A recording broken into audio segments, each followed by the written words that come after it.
So it's 2022 and you either want to get into dirt late model racing or you want to be a better dirt late model fan.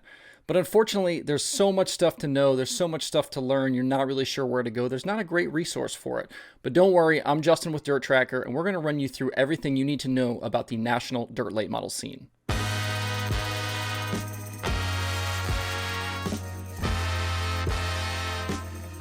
In this video, I'm going to talk to you guys more about what's going on in the national late model scene and not so much about the technical aspects of a dirt late model. You can find that information elsewhere. All you really need to know about a dirt super late model is that there's lots of chassis and engine combinations. There's no cubic inch limit on the engines. You can kind of, the sky is kind of the limit, but most guys are in that 400, 430 cubic inch range. The engines are making in excess of 800 horsepower. Some of the common chassis you're going to hear about: Rocket, Longhorn, Team Zero, MB Customs, Pierce, Black Diamond. The race cars have to be a minimum of 2,350 pounds with the driver. And the big difference rule-wise around the country is probably the tires. There's different sizes, different compounds, different manufacturers, kind of depending on which part of the country you're in, which racetracks you go to, which regional series, things like that. And you're going to hear names like Hoosier and American Racer. But what I really want to get into with this video is really the scene itself, the different racing series, and what you're going to kind of see around the country and help you kind of understand the world as a whole, and not so much, about the cars, but, better understand the drivers, where they go, the tracks, the big events, things like that. So the most important thing to know right off the top is there's two national dirt late model touring series. You've got the World of Outlaws Late Model Series. You've got the Lucas Oil Late Model Dirt Series. Both of those series kind of exist side by side. It's kind of uncommon if you look around sports and motorsports for there to be two national series kind of competing with each other at the same time. And we'll start with the World of Outlaws. It's a national touring late model series. It's owned by World Racing Group, the same company that owns the World of Outlaws Sprint Car Series. The World of Outlaws Late Model Series runs about 50 races a year, depending on the year. You can watch all of the races live on Dirt Vision. Drivers that sign up to run full-time with the series, they run for points. They have a championship. They get benefits like tow money for showing up at races. The 2022 schedule for the Outlaws includes races in 16 states. You're not going to go too far west. You're really going to stay kind of Midwest and back east. A lot of racing in the Southeast, places like that. The champion of the World of Outlaws gets $125,000. A standard race night with the Outlaws pays about $10,000 to win. There's certainly plenty of other nights on the schedule that pay a lot more than that. But for the most part, that $10K to win number is just about normal.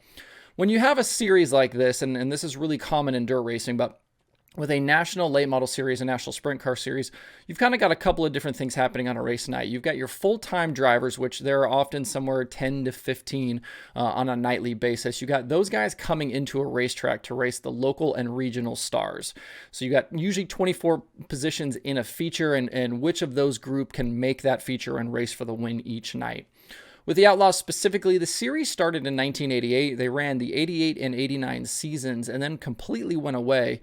The series was brought back in 2004, and they've been running ever since. Some past champions of the World of Outlaws include Brandon Shepard, Mike Marlar, Josh Richards, Darrell Lanigan, among other guys. Big events on the World of Outlaws Late Model Series schedule include DIRTRACKR Nationals to kick off the year and World Finals to close the year.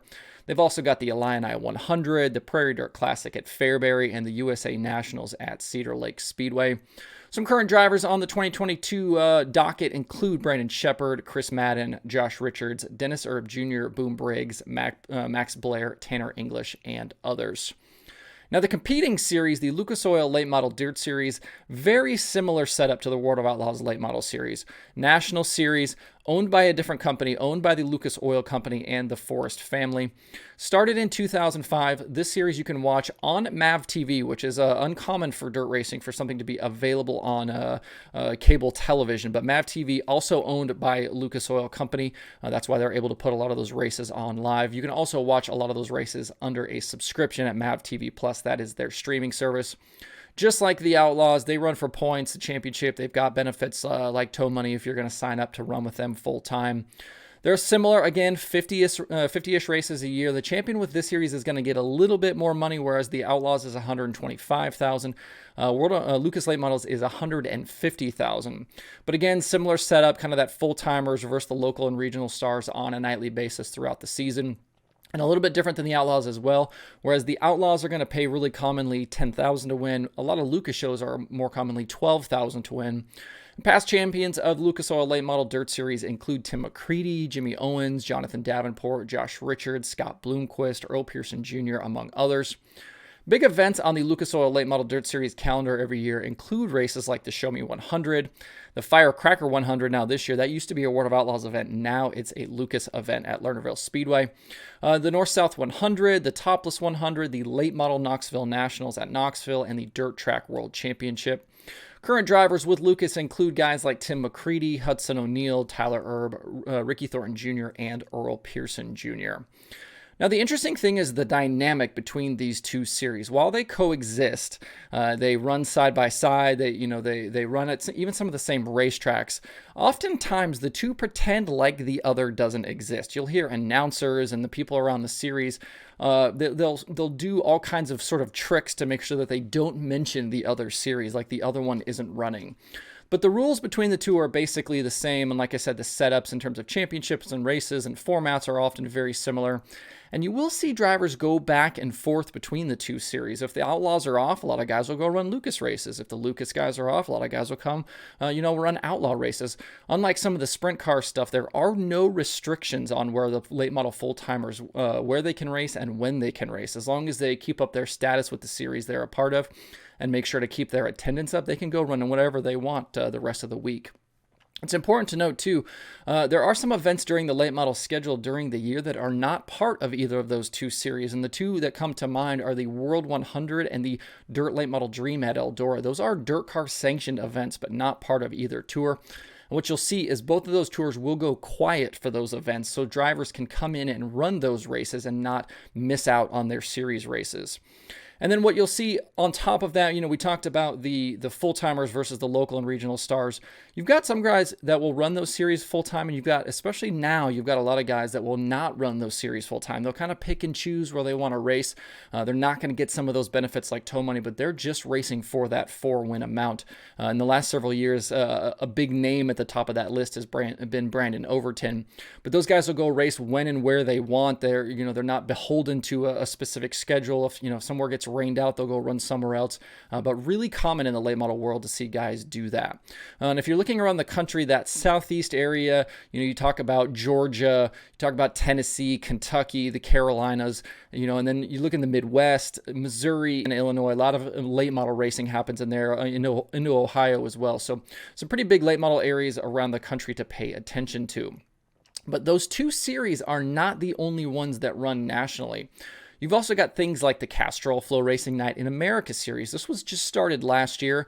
They run mostly midweek events. That allows guys to race in between those big touring series shows. So, if you're a full-timer with Lucas or full-timer with the Outlaws, you can go maybe on a Tuesday night, a Wednesday night, a Thursday night, and run with the Flow series. That series was started by Michael Rigsby and Ben Shelton, the Flow Racing team. And Michael Rigsby was the founder of Dirt on Dirt. So this has been something they've been working on for a while. This kind of started during COVID, during 2020, some of these midweek shows, and they've since turned it into a series. But this is going to run again this year. Jonathan Davenport was the first champion last year, even though he was also a Lucas full-timer. And Kyle Larson, if you're a NASCAR fan, sprint car fan, late model fan, you obviously know who Kyle Larson is. He finished second in that championship to Jonathan Davenport. And another series that's going to come in and compete with those two big series, the Outlaws and Lucas this year, is the XR Super Series. They kind of had their first major events in 2021 with XR, and then this year they've added a Super Series, which is a full calendar of races. These races are paying a whole lot of money. We're talking $50,000, $75,000, $100,000 for some of these races. A lot of SMI tracks are a part of this. Bristol Motor Speedway, if you know anything about what's happened there in the last couple of years with the dirt being put down, they grabbed some events there. They've got a big event at Charlotte coming up. They've done events at Texas and Las Vegas. And then they've added a whole bunch of other racetracks this year to kind of that XR group of races. That series is owned by Barry Braun. You're going to see some of those kind of familiar names that are going to go, run with the Outlaws and Lucas off. And you're going to see Jonathan Davenport run those races. You're going to see Bobby Pierce run those races. So they're hoping to draw some of those other big names into their series this year. But another option for teams to be able to run is that XR Super Series and some of the money that's available. Now, when you look even further beyond that, if you want to kind of go a little more regional, you can see something like the DIRTRACKR Summer Nationals, also been known as the Hell Tour. That only runs during the summer months. Again, super late models, just like Lucas, just like the Outlaws. You can take the same car back and forth, but they run in the Midwest, usually June, July into August. That series officially started in 1988, and it is a grueling schedule. They call it the Hell Tour for a reason. During that run, traditionally, you're going to be racing 4, 5, 6 nights a week for 5 or 6 straight weeks. So you're going to be racing a lot. It's going to be very tough, and you don't normally see a whole, like you're not going to see 10 or 15 guys go run that series full time. You're only going to see a handful of guys that are going to make it from the start to the finish. But with that series, lots of 5,000 and 10,000 to win shows. And did I mention it's really grueling? The Summer Nationals are a DIRTcar sanctioned event. DIRTcar is owned by World Racing Group, the same company that owns the World of Outlaws. And some typical drivers and past champions for the Summer Nationals, you're going to see names like Bobby Pierce, Brian Shirley, Shannon Babb, Jason Fager, Dennis Erb Jr., also a past champion there as well. And some typical tracks on the Summer Nationals schedule are going to be places like Kankakee, Peoria, Tri-City, Fairbury, Sycamore, Spoon River, Peevely, Lincoln, Macon, Farmer City. Lots of great Midwest tracks on that Summer Nationals schedule. And then beyond that, there's a ton of other regional series that run around the country. Start talking about names like Ironman, the Southern All-Stars, Comp Cam Super Dirt, Spring Nationals, Fall Nationals, Mars, the MLRA. These are all different regional series that run in certain parts of the country, whether that be in the Southeast, whether that be in the Midwest, places like that. And then a lot of tracks run late models weekly. And, if you know anything about dirt late models, you know that you've seen dirt late models everywhere. And there's different levels of late models. There's, different classifications, super late models. You're going to hear about crate late models. And there's all kinds of places they can run. And those weekly tracks are going to be sanctioned like DIRTcar, like I just mentioned, by bodies like WISSOTA, IMCA. They're going to sanction a lot of that weekly racing for those grassroots racers. And then when you want to get into some of the things like the crate late models and some of those lower divisions, they're going to look just like the super late models. You're not going to notice a whole lot of difference, but the difference is under the hood. They run crate engines, which are available through places like Chevy Performance. You're going to hear like a 602 crate late model uses a 350 cubic inch small block Chevy engine. That's probably making somewhere around 350 horsepower. And then a 604 late model uses also a 350 cubic inch small block, but does make a little bit more horsepower, probably somewhere closer in the 400 range. And these types of engines are sealed from the factory. They can't be messed with. That's supposed to help keep costs down for some of the more local and regional racers. That just gives you a little bit of an idea about some of those smaller series. But this is a good rundown of all of the different stuff that you can see in the dirt late model world. Hopefully this gives you a better idea about the landscape out there. But remember, at the top, World of Outlaws Late Model Series, Lucas Oil Late Model Dirt Series, different groups of full-timers, but guys are going to go back and forth. But you're not going to be able to win both championships. You're going to end up missing races from both. So you're not going to see guys run both all the time. But hopefully that gives you a little bit more information about the two national late model series. Drop me a comment below. Let me know if I've missed out on anything else you can think of that's important. But hopefully this helps you out in the late model world if you want to be a fan in 2022.